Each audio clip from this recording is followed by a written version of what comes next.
And President Yoon Suk-yeol convened an emergency NSC meeting and condemned the regime over its provocation. He ordered the implementation of Seoul, Washington extended deterrence as agreed with his American counterpart. Yoon Jungmin tells us more. South Korean President Yoon Suk-yeol, who took office a little over 2 weeks ago, convened his first emergency meeting of the National Security Council Wednesday morning, shortly after North Korea's missile launch.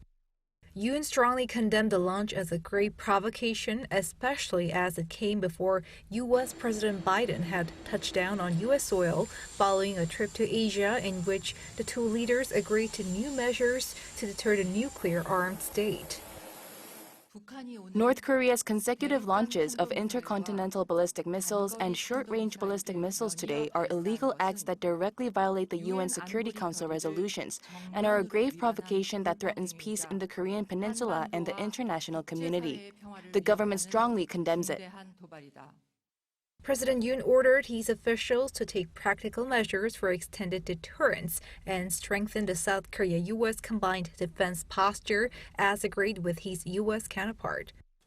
Yoon's Deputy National Security Advisor Kim Tae-hyo explained that deploying U.S. strategic assets, which typically include long-range bomber aircraft, nuclear-powered submarines, or aircraft carriers, can be considered as part of extended deterrence, although no such deployment is planned for now.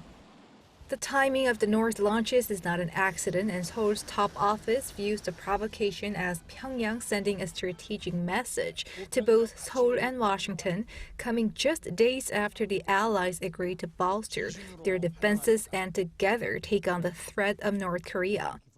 This was their first test, and they have responded quickly, condemning the launches while joint firing missiles of their own. Wednesday's missile launches mark another escalation by North Korea, which over the last 6 months has become increasingly aggressive. But the concern is over what comes next. A top office official says Pyongyang has already tested a nuclear detonation device, leading Seoul to believe its 7th nuclear test could happen in the next several days. Now that would be its first nuclear test in 5 years and a major step up. Yoon Jungmin, Arirang News.